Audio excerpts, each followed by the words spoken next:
Hi, everyone. I'm Rachel Wolfson, the host and founder of Web3 Deep Dive Podcast. Web3 Deep Dive Podcast focuses on real-world Web3 use cases to help you better understand how Web3 is being applied today and how it may be leveraged in the future. If this sounds interesting, I encourage you to subscribe, like, and share the content that you're seeing today to help spread the word about Web3. Hey everyone, welcome back to this episode of Web3 Deep Dive. I'm so excited for today's guest. Today I'll be speaking with Michelle Munson. She is the CEO and co-founder of Eluvio, and we're going to be speaking all about Web3 in the film and media and entertainment industry. Hi Michelle, how are you? Hi Rachel, I'm great, and thank you so much for having me today. Of course, my pleasure, Michelle. As we were just talking about, I think I met you a few years ago in person at South by Southwest in Austin. So I'm so happy to have you on the show today. It's wonderful to be with you. And I do remember that. That's when Web3 was really just getting started. Yeah, so we've come a long way in the past 2 years.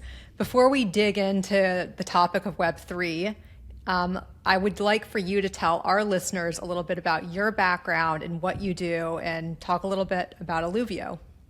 Oh, for sure. Well, I have a long journey through the internet. I've been working in content at scale over the internet my whole career since grad school, actually. And back in the day, this will kind of date me, streaming was just getting started. My first job, actually, after I finished my master's, went to, first of all, my undergrad degrees in electrical engineering physics. I went to grad school in computer science, and then I came to the Bay Area. I got a job at a startup early on that was working in application layer multicast. And back in the day, this was a new idea for scaling streaming over the internet. And at that time, there were very few streams. In fact, having even a few thousand streams was considered kind of large. It was before the days that we all think of our large-scale streaming services. And it was also before the internet was really ready for all of this. I had the opportunity through a few startups to ultimately come into my own idea to create a bulk data transfer protocol that became my first company, Aspera. And that, in straightforward terms, means essentially a mechanism and application software to provide high throughput, high speed transfer of big data. And so became my introduction to media. That technology was used a lot in high-speed file transfer throughout the media supply chain. And if you really think back to the way things were done in the early 2000s, companies started to do streaming at scale. iTunes was one of the first. They were actually our first really high-profile customer at Aspera. And at that time, moving these heavy files around was part of the back end, if you will, for getting these streaming services launched. And over the course of 10 years or so, for better or for worse, I learned a lot about what goes into video over the internet. And at the tail end of Aspera, we ultimately grew and sold that company. And myself and Shaban Simu, the other co-founder of Eluvio, we had been introduced to content native networks, which is something maybe we'll talk about. And we also were a lot older and more ambitious, and thought that maybe we could do something more foundational for video at scale over the internet that would be quite clean slate. And then we also had a real fondness for blockchains. At that time, it was mostly a curiosity because this was 2017 when we were first thinking of the concepts, and that was when the Ethereum yellow paper first came out. I can remember that summer reading that vividly, and first of all, like everybody, just trying to get my head around what Vitalik was talking about, and then from there, starting to think about how we would apply that into this content native network, which we had a lot of original ideas for because that's sort of our background, and I can talk to that with Eluvio. But the long and the short of it is, fast forward, 5.5 years later, we ended up creating a decentralized protocol for content. It's content natively routed. It allows for streaming, storage, and all types of serving at scale. And it's also a full stack blockchain. So it brings together both worlds of content and blockchains. Yeah, so that's interesting. Let's unpack that because that's quite a lot. It is a lot. Yeah, and actually, maybe I knew, but maybe I'm just forgetting. I didn't realize Eluvio was its own blockchain network, which is really interesting. Absolutely, yeah. Yeah, go ahead, Michelle. I was going to say there's an idea in the architecture of blockchain protocols of sort of application-specific blockchains, and I know that's a little more academic, but I think that's really what the Content Fabric is. We took a fork of Ethereum, standard Ethereum, and then created a protocol that uses the blockchain mechanics to govern the life cycle of the content.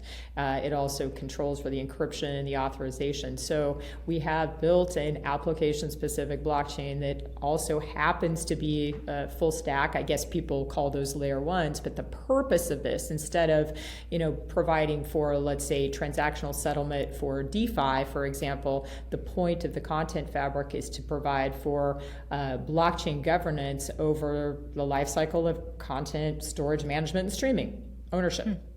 Okay, interesting. So how is the Eluvio blockchain being applied and used today? Today, I recently, yes, because I recently got a press release saying, what is it, the Flash Web3 movie. I want you to talk about that, but I guess, answer my first question, how it's being used today. Yeah, today. So fast forward to today, that we're really excited about this. There was actually a new release feature film from Warner Brothers released through the Fabric on chain. Users own it by owning the NFT that's associated with the film and the bundle, and the entire experience is basically served through the Fabric. So it's the first time, if you want to really cut to the chase, it's an NFT window on theatrical digital release. So first streaming release on a blockchain.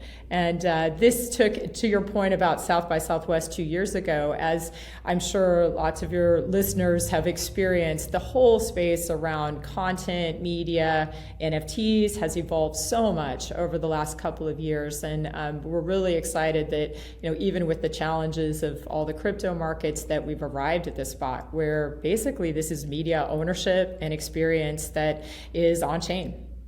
Okay, let's talk about that. So with this movie, is it called The Flash? It's The Flash, yeah. Okay. It's the actual, the Flash feature film from Warner Brothers, and it's also minted along with a whole bundle of extra content. So the feature film in full 4K, as well as a lot of back footage, special scenes of making of the film, and director's cuts, for example, plus also collectibles and an interactive experience. And all of that, the creative is credit to WB. We, Eluvio, just serve and make possible the experience. But I think what they're really going after is two things. One is to be able to embrace this form of technology to have a new type of collectible. It used to be in the old days that you would have to collect physical discs or DVDs and build up your library if you were really a fan, a deep fan of the experience. So that's one thing, really modernizing this idea of ownership and collectability of high value IP, in this case, films.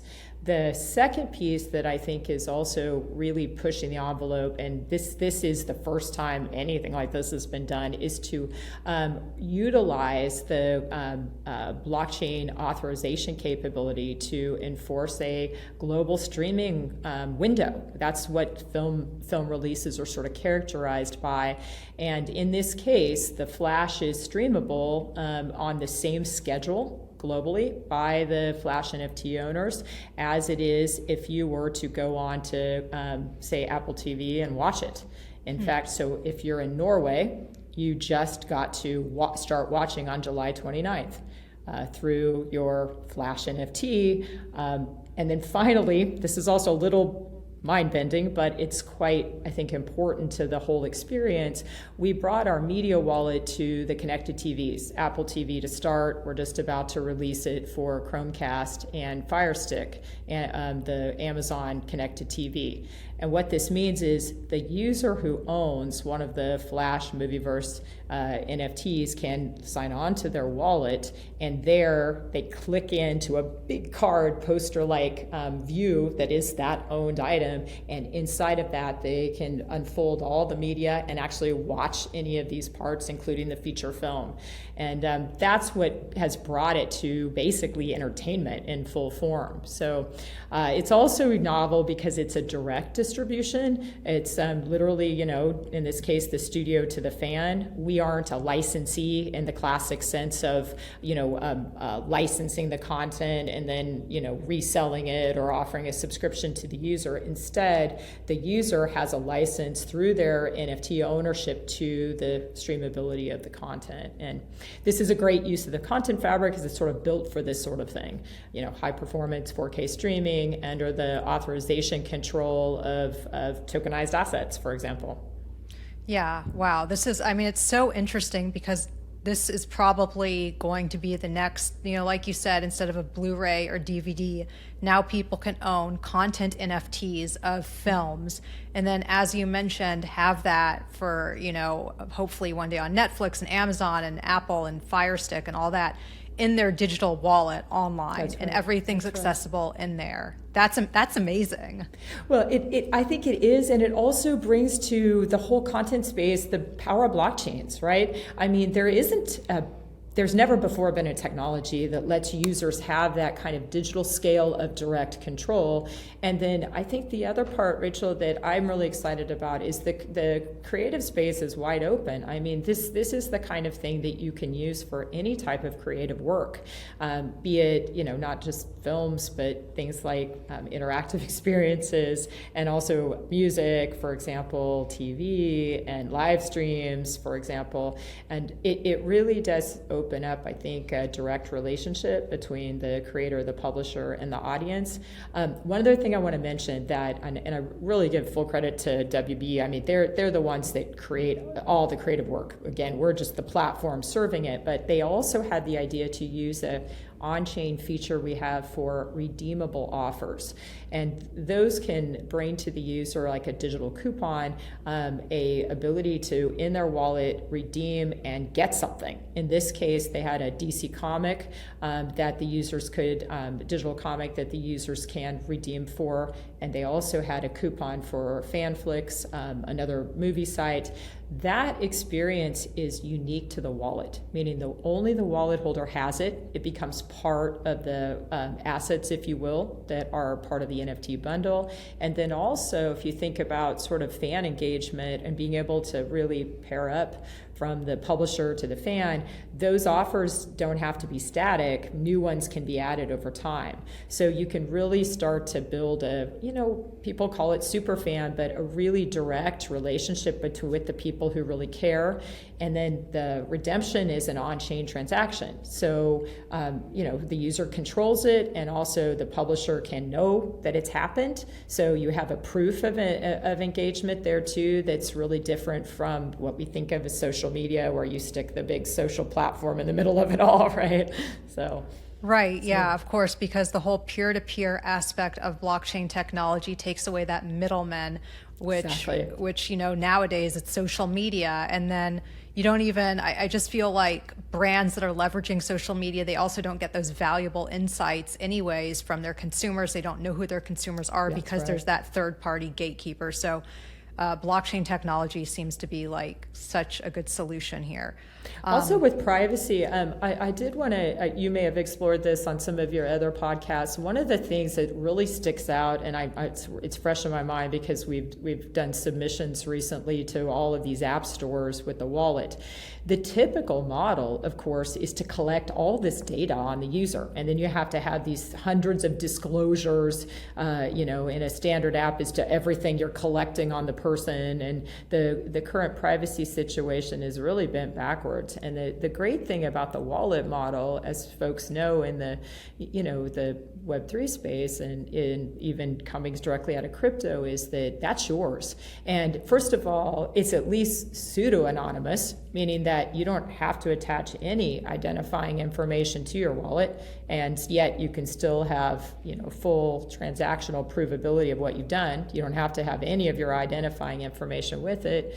And then also with the latest technologies like zero knowledge, I mean, you could make it utterly private and still have that proof of engagement, which is, I just feel like this is such a fantastic sort of step forward for consumer privacy, combined with being able to voluntarily establish these good engagement links between publishers and audience, right? Yeah, definitely. I've got so many questions for you, Michelle, but let me start off with this one that's fresh in my mind because I'm curious. Yeah. So how does one go about purchasing a content NFT, and how did they know, how did they know about the Flash movie having an NFT associated with it? Totally. It's such a great question. Well, first of all, it's easy to get in terms of the Flash itself. Warner Brothers runs a website, web3.wb.com, and that has a series of stores on it, and you can purchase the Lord of the Rings, the Superman, and the Flash movie experiences. And when you purchase those, you sign on to a wallet. The wallet is authorizing you, giving you an address on the Eluvio Content Fabric. It's a full EVM wallet. You can connect with MetaMask as well, since it's a full EVM chain. And then from there, you purchase a mint. And it's that part of our software is intentionally designed to try to be open to all kinds of users. It has credit card checkout as well as native crypto payments. It's pretty fast and smooth. That's one of the, I think, great features of it, and the minting happens on demand. And what you end up with in your wallet, which is now also on the TV, so you can go get the Eluvio Media Wallet, for example, on the tvOS store on your Apple TV.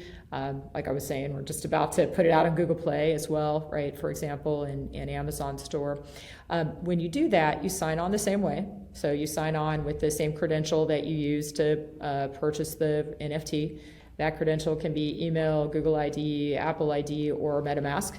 And when you sign on, there you have your NFT bundle. And that NFT bundle includes a whole gallery of media, including the feature film and interactive experience, these redeemable offers, all the back footage, some 3D collectibles. In this case, all of that media is authorized and minted under the control of a single NFT contract, ERC 721. But that can be mixed and matched. Some of our other publishers choose to unbundle those things and maybe have one item that is authorized. And the nice thing about this is it really makes at least I think the user experience is important, because it really makes it seamless to both have the NFT and to enjoy all the media and stream it and directly out of the wallet.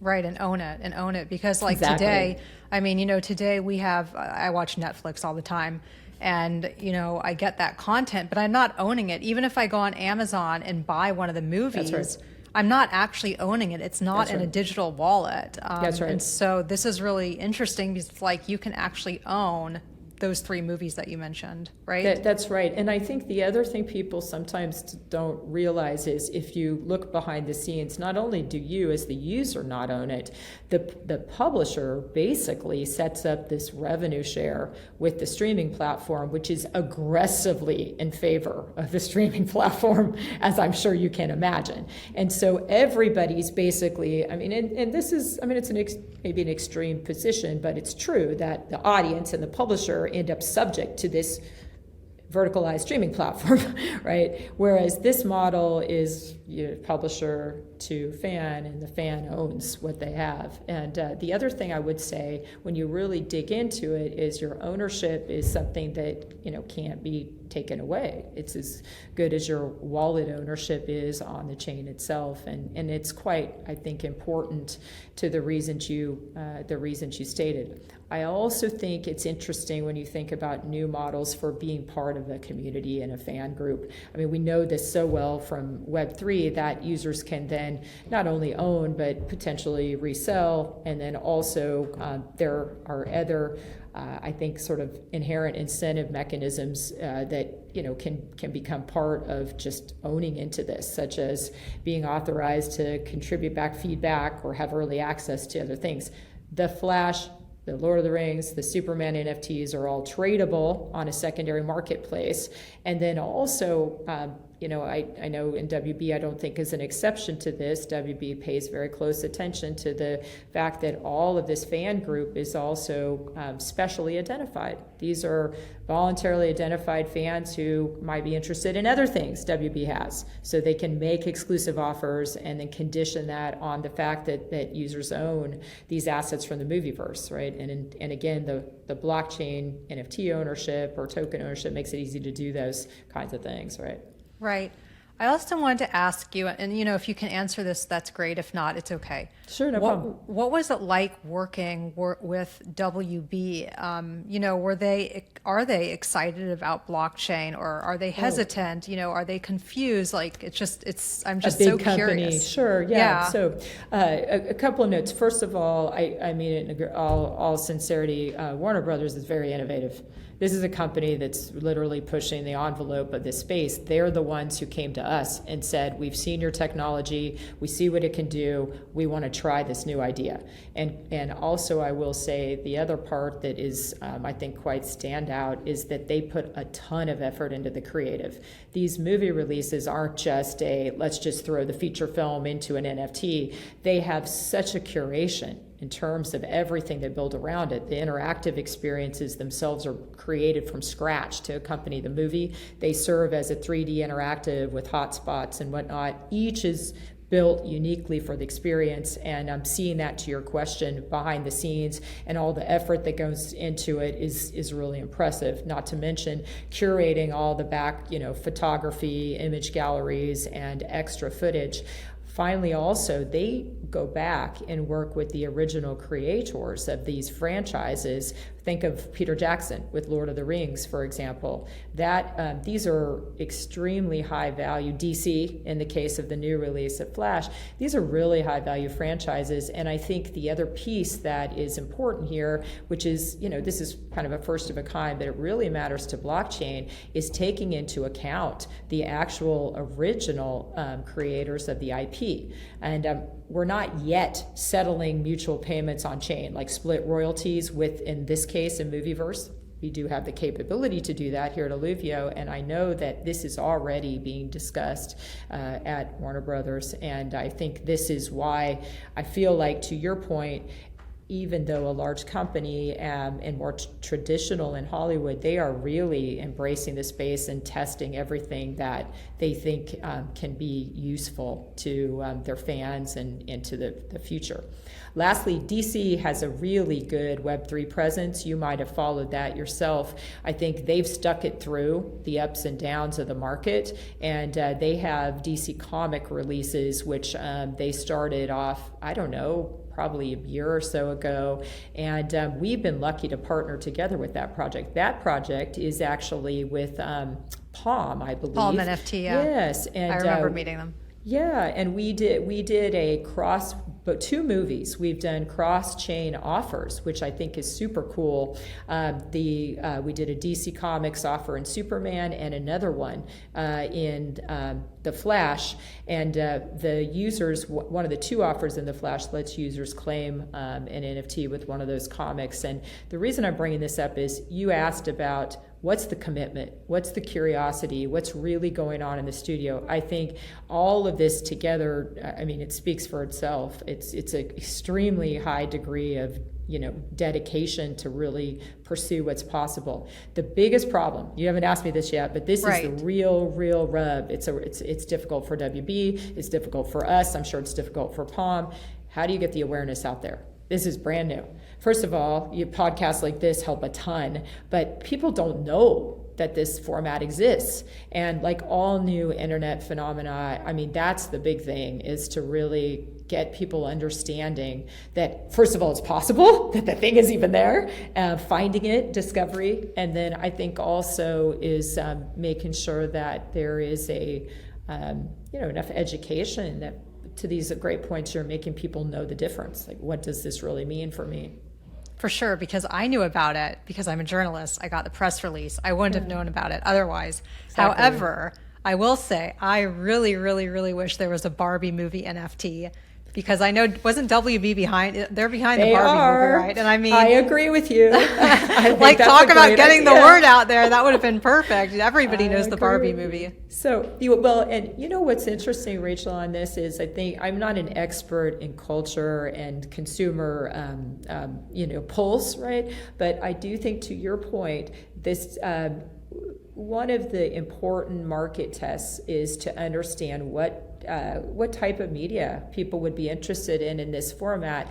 And my hope is everything, right? But I think, to your point, the giant success phenomena that Barbie has been kind of showcases that this, could become a new form of a release window for ownership. And I don't think that's out of the realm of possibility based on what's being discussed. Right. Yeah. Wow. Well, that's exciting. Cool. I also want to talk a little bit about, let's shift gears a bit. Let's talk about Eluvio and maybe the security behind the platform, because with ownership of NFTs, security is obviously extremely important. We've seen hacks and all these problems happen in the crypto space. So how can users that own those NFTs be sure that everything in those wallets are safe and secure in theirs always? Yeah, it's such a good question. And just a little bit of internet context. Back in the early days of streaming, eons ago when I started, it was very scammy then too. In fact, sadly, the biggest customers you could get were porn. And it's not to say that there isn't an audience for that, but the mainstream took a bit. And I think that technology can play a very key role here. And for your listeners, Content Fabric, that's one thing I'll say on our behalf, is very rigorous, meaning that when you publish content this way, it really is verified and life-cycled on-chain. And let me say what that means. First of all, everything that's published is encrypted with the owner keys, and blockchain folks know what that means. It means that you've got private keys as an owner that govern the encryption of the content and all of its component parts as they're spread throughout that network, which means that you really don't have to trust any of the nodes that run the Fabric protocol, because the content is self-encrypted and safe that way. That's number one. Number two thing is that there's what we think of as a publishing and update and even access cycle that happens for the content. The content objects have all these constituent parts with that encryption. That life cycle ties back to the version hash, which is basically a fingerprint of all the parts that make up the bytes in the content itself. And that version hash is committed on-chain. It's committed to a smart contract. You asked me how we got into Ethereum. Well, our main inspiration was to utilize Ethereum design principles and smart contracts to be able to record that version hash of the content so that it's provable. And then the most important idea, which goes well beyond static storage, like you would think of IPFS and even encryption, is that version hash itself, anything that content object can create in terms of a dynamic output, is authorized. And this is a very important idea, is authorized when the request is made against a policy that's part of the object. It's data, and it also feeds into that version hash.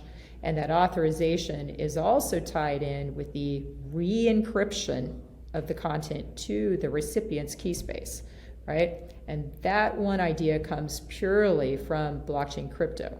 If you kind of dig into how cryptography has changed over the last 5 years, there's a whole area of it which allows for peer-to-peer re-encryption, proxy re-encryption, that doesn't reveal any of the keys or the plain text of the software doing it. And we utilize that proxy re-encryption when a fan, for example, is getting play out of those parts. And that re-encryption process doesn't have to trust any of the Fabric software, and it doesn't have to trust the key management. And finally, the most important thing for the fan is when they're getting that, the re-encryption is specifically for them and their wallet. So you have this life cycle of over the content itself that is tied to what the content is, that version hash. It's controlled through the blockchain contract and the authorization policy, which in this case requires you own the requisite NFT, you be in the window that Warner Brothers has set. And then also it's finally implemented through controlling the re-encryption or decryption of the content so you can see it and view it. Finally, I know this is a lot, but it's also tied into the DRM, the digital rights management, because that last step of re-encryption is actually re-encrypting to the DRM key space for the user's player. And DRM is classic digital rights management built into all of our standard playout devices and browsers like FairPlay, Apple FairPlay, and Google Widevine, for example. So that big amass that I just described in terms of that cycle of the content is what ensures that if I publish something and you go buy it or buy the authorization to have access to its streamability, that only you, someone, a legitimate buyer, can do that, first and foremost, and that what you're getting from me is verifiably what I published, right? And there can't be any man-in-the-middle tampering or piracy or any of the other stuff that we would worry about in high-value content. I know it's a lot to digest in terms of the whole of it, but that's what makes it real. And kind of like contrasting that, with what's been going on with a lot of NFT content. If you don't have all of that coupling, let's say you have the NFT over here and the content over here on Amazon Cloud, for example, or even IPFS, that join up is not tightly linked enough to prevent people from being able to just go and get the content who don't necessarily have ownership of the requisite blockchain asset or token. And that's the problem. It's too easy with much of what's been done with NFTs and media to be able to steal the content or to put up something that's fake, for example, right? And one of the things our platform safeguards against is doing any of that, right? Yeah, definitely. I don't know, from that conversation, I was reminded, I have my Dolly Parton NFT on the Eluvio blockchain. That was the one of our first projects. Yeah, that was, I remember at South by Southwest 2 years ago, Dolly Parton performed. I was fortunate enough to see it, which was, it was incredible. And I got the NFT, and I guess it's still in my wallet. You still have it, that's right. So that was a live stream, first time we've ever done a major live stream this way, and then it was ticketed on the blockchain, and then we had also adjunct NFTs for her album, Run Rose Run, and that also helped to get this all going because, well, a major star doing something like that sure shows people what's possible. And in truth, I ended up giving a tech talk at a conference a few months after that, just about this idea of the content fabric and on-chain authorization and ownership, and that's what led to the Movieverse project at Warner Brothers. They heard the talk, and there you go. So, as things go, right? Yeah, interesting, because I was going to ask you, what's changed over the years, in terms of the technology, or why all of a sudden do Warner Brothers want to implement this? But I guess, Yes. you kind of answered that question. They heard about it for your talk and got interested. But getting easier to use. And I think here's something, we all know this in Web3, that mainstream is everything. And it's been really hard for Web3 to make it into the mainstream. For our own selves, we put a lot of effort the last 2 years into making a seamless wallet experience that makes everything work really easily and has all the payment forms people want and is robust. And then finally getting on the TV. That is really the breakthrough on the entertainment side. And I think as we go forward, all of the use cases we're involved in are making let's call it the blockchain ownership more and more seamless and behind the scenes, and the streaming and the creative experience more and more foreground, right? Yeah, definitely. So, quick question. With Eluvio, can this also be applied to different types of content? Music. I mean, I guess Dolly Parton, that was an example of music, Absolutely. but let's explain that a little bit more. It's not just film. Videos. Okay. Right? Yeah, so any type of content can be published into the fabric, and it's so basically this fabric that I'm talking about, it's a giant decentralized network based on an open protocol that we created. That protocol runs on the nodes, and then the nodes they all participate together in order to support publishing of content and output streaming of the content, downloads of the content, viewing of the content. And it's a fully fledged global CDN. Content delivery network. It's also a full media stack in that protocol. So to your point, you can publish any kind of media. It can be music, audio, albums, long form video, short clips, live streams.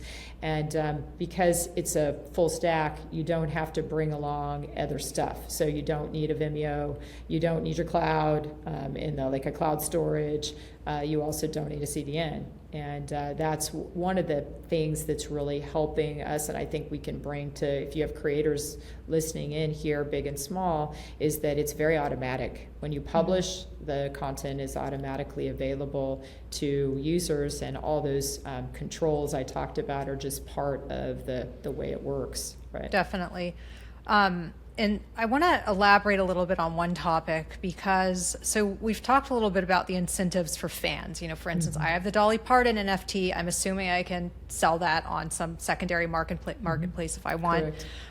You know, there are all of these benefits, but let's talk about the incentives and benefits for creators. You know, did Dolly Parton have some sort of incentive by using the Eluvio blockchain, or Yes. the Flash, the people involved with the movie? Why would they want to do this? I think the number one big arc reason is to get out from underneath the middle guy, right? You said it earlier on. The way the whole current content economy has been set up is there are these giant middle layers that are really using the content to get other value. And I don't have to tell people who the middle layers are. They're the biggest streaming platforms, right? Most of them use the content to sell something else to people, right? Amazon sells Prime subscriptions, Apple sells devices and everything else to us, right? And in the case of something like Netflix, it's all their subscriptions, right? So basic, most important motivator for the publisher is that the middle guy goes away. You take back the value of your content 100%. Right? Yeah, exactly. And then you have this secondary thing, and this is the thing I really want to say to people and users, is if you think one layer deeper, this is why I mentioned privacy. The fan is really deciding then what they're consuming. They're not just drinking from this passive shelf of content, right, that they've signed up for in their subscription. Instead, they are deliberately engaging with what they're interested in. And I think that's the blockchain power, and it's the very same power people have with DeFi, which is you get to go and decide what you're going to engage with, and you know how that data is going to be used, you know what data is there about you, and then I think also you get these new kinds of positive cycles that can form between publishers and their fans. Fans can deliberately spend more on stuff they love, and they can also promote and share it, and you can also start to change advertising so that the sponsors are really relating to people who actually love certain content, not just spraying out their ad buy over Google AdWords, right? Yeah. So I want to ask you another question about owning the content. So when people think of NFTs, a lot of the mainstream may think NFTs are very expensive. I could never afford an NFT, because we hear, about the Bored Apes of the world and, selling for, hundreds of thousands. Lots of money. Yeah, lots of money. So are the NFTs like the Flash NFT, for instance, was that expensive? No, they're priced like a movie, and I think that's the difference. Is that in these cases you get best way I try to think about it is you have a new way to own the asset, and it's priced like the asset itself. So the Flash, for example, just like Lord of the Rings and Superman, is 2 tiers. One's $100, the other one's around $30. And the $100 is meant for the collectible with a lot of extra stuff in it, and it gets all of these extras. But if you think about the root of your question, right, the point is to price the good, not the NFT. And I think that's really leaning into where all of this can go. And I think also this is important for, the blockchain ecosystem, because we have been stuck over an NFT world where the reason to get the NFT was to flip it, not to to get the thing that the NFT codifies your ownership for, the product, right? So. Definitely, yeah. We need to start thinking about NFTs less about financialization and more about real world use cases, which is what I love about this. And to your point, it doesn't mean there wouldn't be collector's items that can become a very high value. You said something really interesting about Barbie. I happened to see something where some clothing that was like Barbie had suddenly skyrocketed on an eBay thing, and I was like, but that's the right reason, right? Because people want to have it, like, typical collectible markets. I think to this broader point, what we're really trying to enable is the fact that the price goes along with the good, whatever it is, as opposed to just being only flip it collectibles, right? Right. I mean, if somebody's going to buy this new version of a DVD or a Blu-ray, we don't want to spend $100,000 on it. We want it to be affordable so we can enjoy it. But then there are also those fun incentives that, you have it. Sometime you might have this special thing, or you might own the antique or what have you. I think that's also it. And then the other thing is accessibility. And that's probably my bias as an engineer, but, we want to make things that the whole world can use. That we're not interested in making things that appeal or are accessible to a very small set of people. What good is that, right? And I think this is a great opening time for the whole blockchain space that, since we're getting away from what was a year ago and such, hype and overpriced everything, that it starts to, maybe get it more accessible to everybody, right?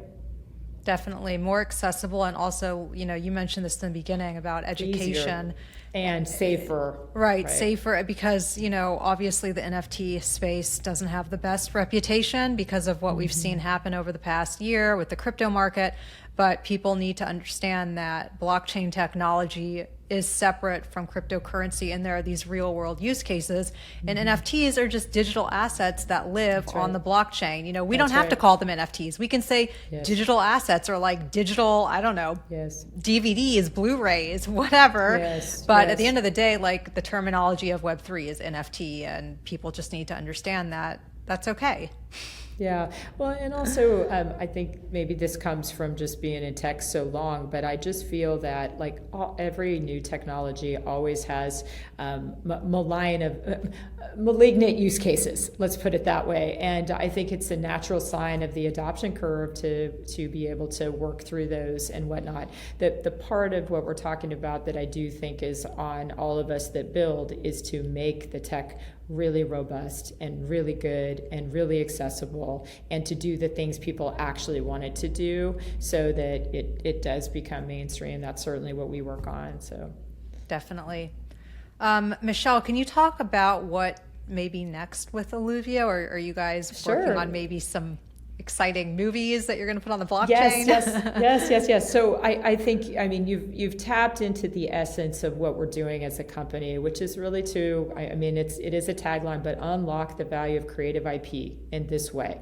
And you've heard me touch on some of the points that we're really focusing on. I think the first and most important point is to continue to scale up this idea of direct content distribution on behalf of premium brands and also independent creators that want to reach their fans. And by scale it up, I mean get it on every connected TV device, so that you can have a true streaming experience that is native for people as they own and have their libraries, and also to be able to scale that in a way that you could discover all of the projects that are doing it, you asked me an important question.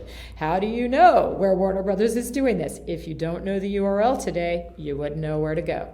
And we are working on ways to make that universal so you don't have to like poke around or know that in advance.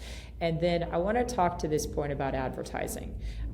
Most of your listeners will relate to the fact that most of the content market is free and ad supported. I mean, think about YouTube, right? So that is one of the most challenging areas because the ad markets are so gigantic, and yet there's a great opportunity with the ingredients that I've been talking about to be able to offer an alternative for those who want to have advertisement that pairs up with people that's really personalized, right? And if you think hard about, if you're a deliberate engagement, a deliberate fan of something, and you've put the effort into buying something and watching it again and again, collecting it, and being a super fan, then most likely the advertisements that can really speak to you can be personalized to what you're looking for. And there can also be an alternative for the advertiser to get out from underneath this sort of ad hoc ad buy. And I think that's an area to be very careful and delicate. At the same time, we think that, it's really the way to move the creative economy into another space.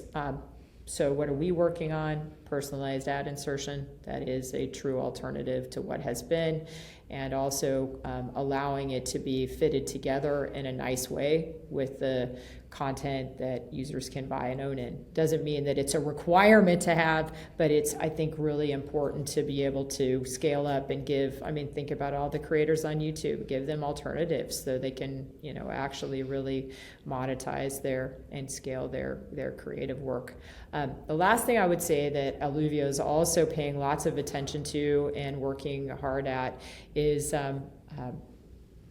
being directly involved with what I would call this new type of windowing and settling payments on chain. So Warner Brothers is the first to do this. I think that this will be an ongoing approach.